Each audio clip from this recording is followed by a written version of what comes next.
Bonsoir à tous et à toutes. Alors, c'est un plaisir pour moi de pouvoir commencer finalement le défi de prière de 30 jours que nous allons faire ensemble sur cette chaîne. Avant que je ne puisse commencer, je vais soumettre ce temps à Dieu.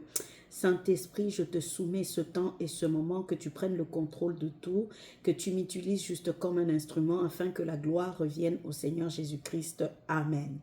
Alors, abonnez-vous à la chaîne comme je vous l'ai dit, pour recevoir les notifications. Chaque jour, je vais déposer une vidéo qui va nous accompagner dans ce programme de 30 jours et je suis certaine que le Seigneur va nous faire du bien, que nous allons vivre une différence dans quelque chose. Ça peut être dans la paix dans notre âme, ça peut être la guérison dans notre corps, ça peut être la restauration d'un cœur qui est brisé. Selon ce que tu vis et ce que tu cherches, je sais que notre Dieu est fidèle. Et il va rencontrer chacun d'entre nous, tout celui qui a soif et qui lui fait confiance dans ce programme. Alors, je vais commencer par une petite réflexion. Vous êtes-vous déjà posé la question de savoir pourquoi de nos jours, nous n'arrivons pas à opérer à la dimension des disciples? Vous êtes-vous déjà posé la question de savoir pourquoi est-ce que nous n'opérons pas comme Christ, alors qu'il est écrit dans la parole de Dieu dans Jean 16, le verset 7, Christ dit aux disciples, « Il vous serait avantageux que je m'en aille, car si je ne m'en vais pas, le consolateur qui est le Saint-Esprit ne viendra pas vers vous, mais si je m'en vais, je vous l'enverrai. » Au fait, c'est parce que le Saint-Esprit, Christ avait la plénitude de l'Esprit. Et quand il est parti, il nous a renvoyé le Saint-Esprit qui est en nous aujourd'hui.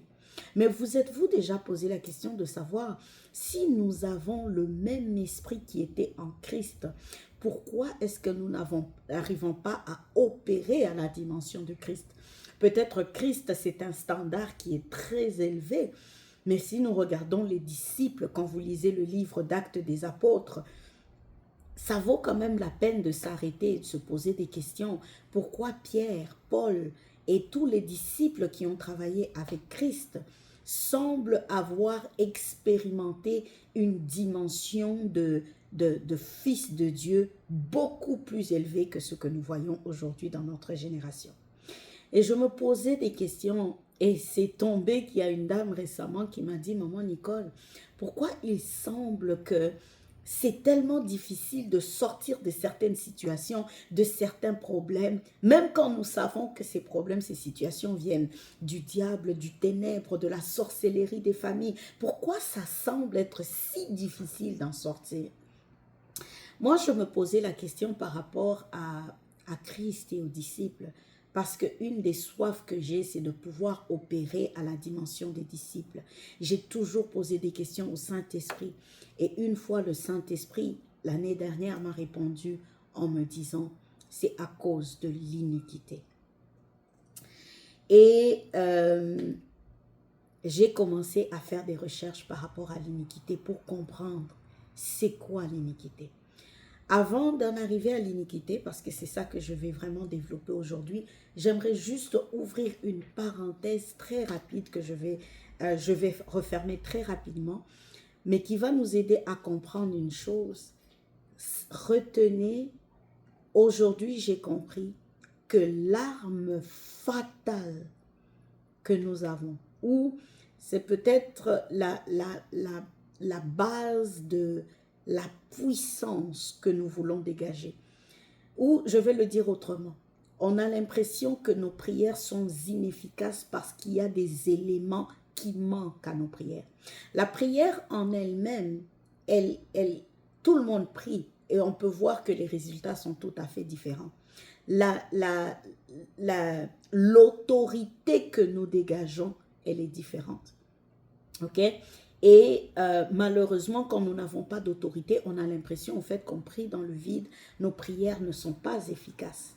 Mais il y a des éléments qui rendent nos prières très puissantes et très efficaces. Et l'un de ces éléments, c'est justement le contraire de ce que le Saint-Esprit m'avait dit. Le problème, c'est l'iniquité. Un des éléments qui rend nos prières très puissantes, c'est la sanctification. Bien-aimés, aujourd'hui, j'ai compris qu'au lieu de rechercher la puissance, nous devons rechercher la sanctification. Au lieu de rechercher les dons de l'esprit, nous devons commencer, évidemment, Paul dit dans Corinthiens, rechercher les dons, c'est bien. Nous devons aspirer aux dons plutôt, c'est très bien. Mais avant toute chose, recherchons la sanctification.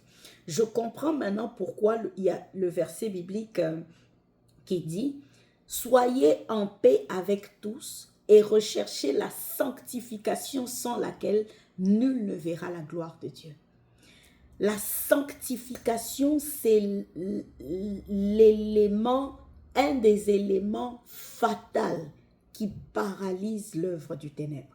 La sanctification, c'est l'un des éléments qui paralyse Satan.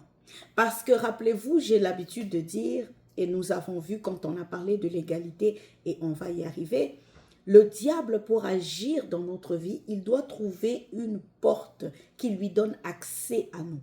Quelqu'un, quelque part, doit lui ouvrir la porte. Et vivre une vie de sanctification, c'est exactement ce qu'il faut pour paralyser l'ennemi. La sanctification est une arme fatale contre le ténèbre. Alors, on revient à l'iniquité. J'ai commencé à faire des recherches sur l'iniquité pour comprendre c'est quoi l'iniquité? C'est quoi la différence entre l'iniquité et le péché?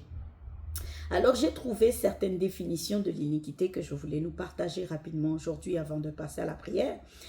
Google nous dit l'iniquité, c'est plus profond que le péché. Elle désigne généralement une déviation profonde du cœur, une disposition intérieure à vivre dans le mal, dans la rébellion contre Dieu. Une disposition profonde au mal, une rébellion enracinée contre Dieu. Et ce qui est frappant, c'est que l'iniquité se transmet par l'influence familiale, ça c'est Google, se transmet par l'influence familiale et les habitudes de génération en génération. Vous comprenez maintenant pourquoi, quand nous lisons Exode 34, la Bible nous dit, je pense c'est le verset 6, la Bible nous dit que Dieu punit l'iniquité des pères sur les fils et les fils des fils jusqu'à la 3e et la 4e génération. L'iniquité, c'est beaucoup plus profond que le péché et généralement, c'est quelque chose que nous héritons, si vous voulez, de génération en génération. Et quelques exemples des iniquités, comme on peut le voir, au fait, je vais d'abord faire une nuance entre l'iniquité et le péché.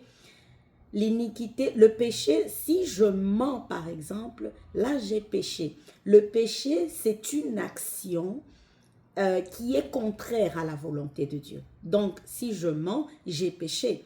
Mais on a vu la définition, l'iniquité, c'est beaucoup plus profond. Ça, c'est une rébellion volontaire contre Dieu. Okay? Donc, là, il y a une grande différence entre l'iniquité et le péché.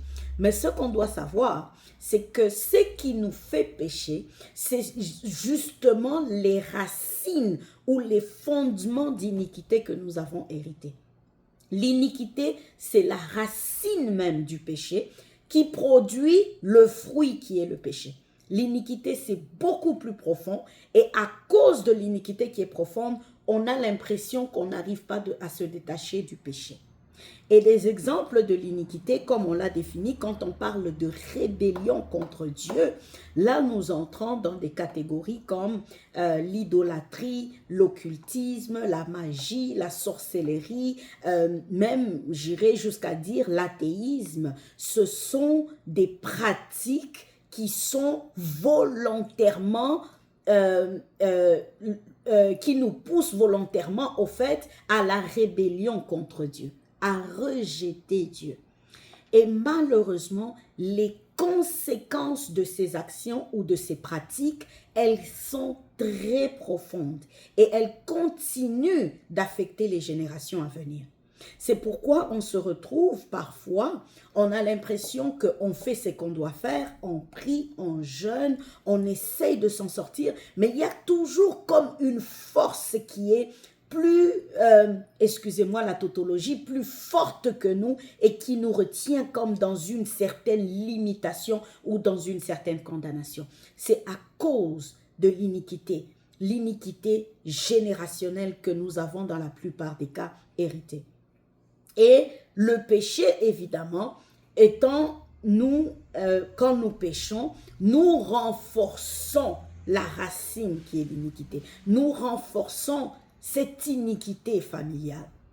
C'est pourquoi la pureté et la sanctification, nous devons rechercher ces choses plus que toute chose. Nous devons chercher à nous détacher de l'iniquité.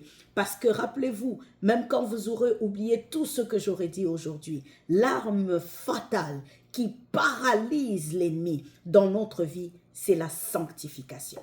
On reviendra au fur et à mesure qu'on va avancer sur la sanctification, mais retenez que l'arme fatale, c'est la sanctification. Alors, comment y arriver? Comment se détacher de l'iniquité? La première des choses, on va passer un temps avec des versets bibliques sur la repentance. La repentance, ça permet au sang de Jésus de laver ce péché dans nos vies, de laver et nous séparer de l'iniquité. La deuxième des choses, évidemment, après la repentance, on va passer un temps à renoncer à cette iniquité générationnelle que nous avons héritée, qui sont venus de nos parents, qui sont venus de nos aïeux, qui sont venus de nos ancêtres, qui nous ont été, au fait, qu'on a hérité de façon inconsciente dans la plupart des cas. Nous allons nous séparer de ces choses aujourd'hui par la déclaration de la parole de Dieu. Alors nous prenons la position qui nous